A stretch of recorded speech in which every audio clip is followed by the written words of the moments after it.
मित्रों, ये तो हम सभी जानते हैं कि इस धरती लोक पर हर जीव जन्म लेता है और फिर मृत्यु को प्राप्त हो जाता है। लेकिन क्या आप जानते हैं कि जब सृष्टि का आरंभ हुआ था तो किसी भी जीव की मृत्यु नहीं होती थी?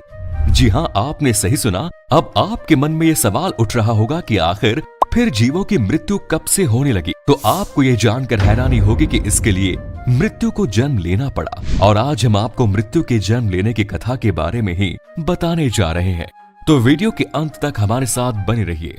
नमस्कार। भगवान सदाशिव ने जब ब्रह्मा, विष्णु और महेश की उत्पत्ति तो उन्होंने सृष्टि रचना का भार परमपिता ब्रह्मा को दिया और तभी से ब्रह्मा जी इस सृष्टि के निर्माण में लग गए। ऐसा माना जाता है कि इस सृष्टि का कई बार निर्माण हुआ और कई बार इसका विनाश भी हो चुका है। लेकिन आज हम बात उस समय की कर रहे हैं जब परमपिता ब्रह्मा जी ने पहली बार धरती लोक पर प्राणियों, जीव जंतु और वनस्पतियों की रचना की।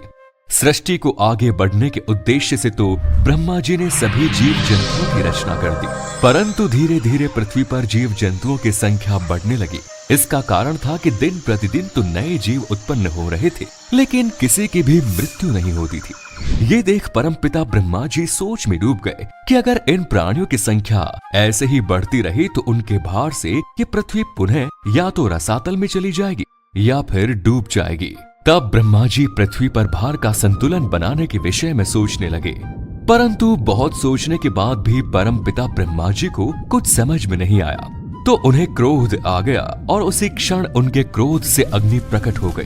तब परमपिता ब्रह्मा जी ने अपनी उस क्रोधाग्नि से पृथ्वी के समस्त प्राणियों का संहार करने का निर्णय ले लिया। उनके ऐसा निर्णय लेते ही वो अग्नि सभी दिशाओं में फैल गई और उसने इस संपूर्ण जगत को जलाना शुरू कर दिया। उधर इस तरह धरती के सारे जीवों को अग्नि में भस्म होता देख सभी देवता चिंतित हो उठे। तब भगवान शिव ब्रह्मा जी के पास गए और बोले, हे ब्रह्म, आप इस सृष्टि का इस प्रकार विनाश क्यों कर रहे हैं? तब ब्रह्मा जी बोले, देवी पृथ्वी जगत के भार से पीड़ित हो रही थी। मैं उन्हें इसी पीड़ा से मुक्त करने के लिए प्राणियों का विनाश कर रहा हूँ। तब भगवान शिव ने ब्रह्मा जी से प्रार्थना की कि हे ब्रह्म, आप इस क्रोधाग्नि से प्राणियों के साथ साथ पेड़ पौधे, नदियां, पर्वत आदि सब कुछ भस्म हुआ जा रहा है। इसलिए आप अपने इस क्रोधाग्नि को रोकिए और प्राणियों के विनाश का कोई दूसरा उपाय सोचिए। इस तरह भगवान शिव के समझाने पर ब्रह्मा जी ने अपने क्रोधाग्नि को पुनः अपने शरीर में समा लिया।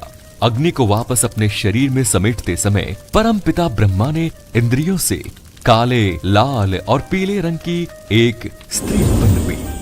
ब्रह्मा जी ने उस स्त्री को मृत्यु कहकर पुकारा और उसने कहा कि मेरे तीनों लोगों का संहार करने की इच्छा से जो क्रोध किया था, मेरी उसी क्रोधाग्नि से तुम्हारी उत्पत्ति हुई है। अतः तुम मेरी आज्ञा से इस जगत के प्राणियों का विनाश करो।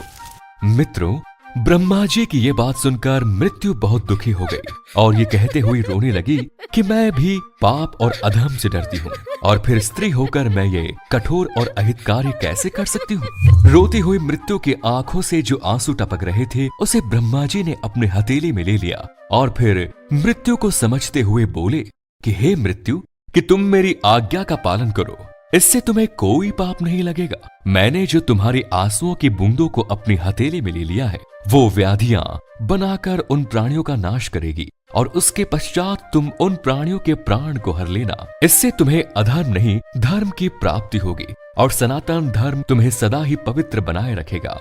परमपिता ब्रह्मा जी की ये बात सुनकर मृत्यु ने उनका आदेश स्वीकार कर लिया और तभी से इस जगत के सभी प्राणी मृत्यु को प्राप्त होने लगे।